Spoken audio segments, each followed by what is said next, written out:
फसल ही नहीं है।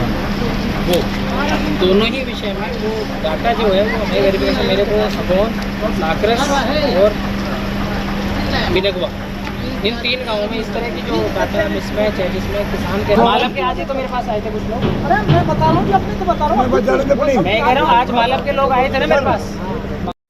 उपायुक्त विश्राम कुमार मीना ने सोमवार को नुहू अनाज मंडी में सरसों खरीद का निरीक्षण किया।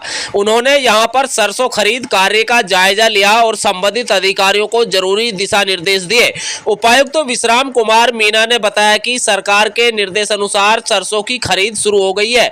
सरकार द्वारा सरसों की खरीद 5950 रुपए के MSP रेट पर खरीदी जा रही है। रविवार शाम तक जिले की अनाज मंडियों में 414 मीट्रिक टन सरसों की आवक हो चुकी है, जिससे लगभग 345 मीट्रिक टन सरसों की खरीद की जा चुकी है।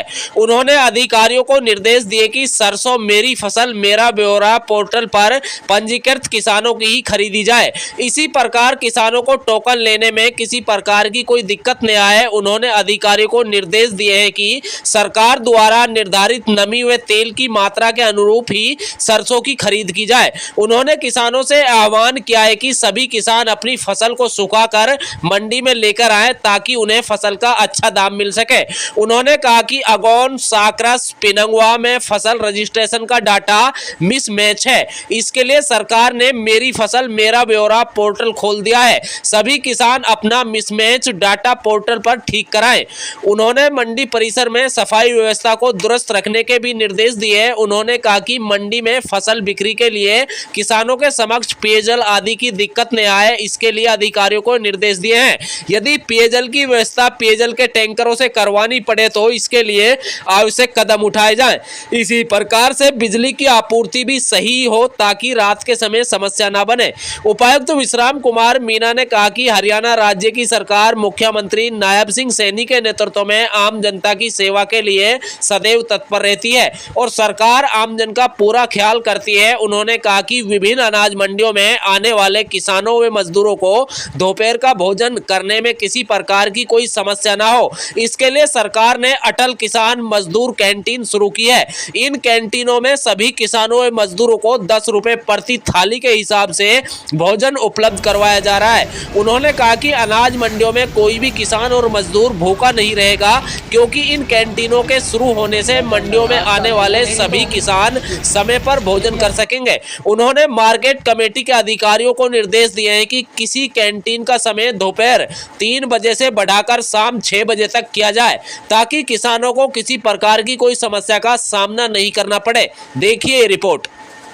नुहू अनाज मंडी के निरीक्षण के दौरान कई जो पहले मैं तैयारियों की बात करता हूँ कि खरीद के लिए जो तैयारियाँ उसी का जायज़ा हम ले रहे हैं। सभी विभागों के अधिकारी यहाँ पे हैं। कुछ किसान भाइयों ने पीने के पानी और शौचालयों के रिगार्डिंग भी डिमांड रखी है, तो पब्लिक हेल्थ ऑफिशियल से अभी बात करी गई है। टैंकर की व्यवस्था और बाकी चीज़ें देखी जाए, क्योंकि पहला है कि मंडी में जो हमारी कैंटीन है उसमें खाना और जो आम सुविधाएँ हैं वो पहले। जो सरसों की फसल के लिए इस बार जो MSP है वो 5950 रुपये सरकार ने तय किया है और हमारी सारी मंडियों में खरीद शुरू हो गई है। 15 मार्च से ही सरसों की खरीद सरकार ने घोषणा कर दी थी और 1 अप्रैल से गेहूं की खरीद की घोषणा की हुई है। पर 15 मार्च के करीब जो है वो सरसों में मॉइस्चर जो है वो ज़्यादा होने के कारण खरीद नहीं शुरू हो पाई थी। कल शाम तक जो हमारा डाटा है उसमें 414 MT की आवक जो है मंडियों में हो गई है। उसमें से 345 की जो है खरीद कर ली गई है। कुछ में मॉइस्चर, कुछ डेयरियों में मॉइस्चर ज़्यादा है, तो वो अभी सुखाने के लिए किसानों को बोला हुआ है। साथ ही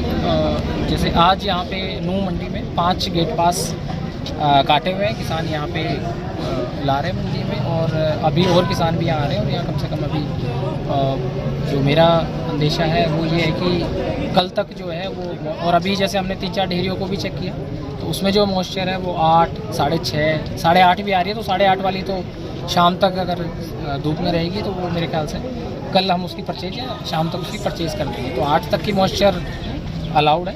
तो बाकी किसान भाइयों से मेरी आप लोगों के माध्यम से गुजारिश है कि फसल को सुखा के लाएँ ताकि यहाँ फिर इंतज़ार ना करना पड़े उनको, और समय बद तरीके से उनका भुगतान और उनकी खरीद दोनों ही सुनिश्चित की जा सके। कौन कौन किसान भाइयों ने आज यहाँ मंडी में भी विषय उठाया और दफ्तर में भी उन्होंने एक रिटर्न शिकायत दी थी कि भी मेरी फसल मेरा ब्यौरा पे कोई और उनके ज़मीन पे जो है वो रजिस्टर कर गया और उनको फसल बेचने में दिक्कत हो रही है। साथ ही कुछ ऐसा भी आया था कि भी वहाँ फसल बोई हुई गेहूँ की है लेकिन MFME पोर्टल पे सरसों का है। तो जो मिसमैच का डाटा है वो तो सारे उच्च अधिकारियों को हमने मार्क कर दिया है। लगभग 10,000 एकड़ का जो है वो वेरिफिकेशन अधिकारियों के मार्फत किया जाएगा। खुद मेरे को 3 गाँवों को वेरीफाई करना है, साकरस, अगौन और पिनगवा, और ऐसे ही ADC SDM सभी को वेरीफाई करना। तो एक तो वो, दूसरा ये है कि कोई और फसल को अपना रजिस्टर करा गया तो हमने सभी किसानों से भी रिक्वेस्ट करी है कि कोई ऐसी है तो रिटर्न में हमें भी कंप्लेन दे। साथ ही हमने निर्णय लिया है कि यहाँ पे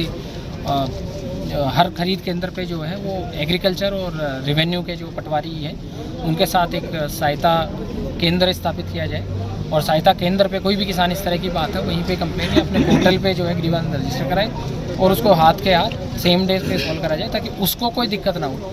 फिर भी अगर किसानों को कोई दिक्कत है तो वो मेरे को कंप्लेन कर सकते हैं या SDM को, या यहाँ DFSC और मार्केट कमेटी के हमारे सेक्रेटरी और ऑफिशियल हैं उनको भी कर सकते हैं। तो इसमें किसी भी तरह की कोई कोताही और कोई लापरवाही अलाउड नहीं है।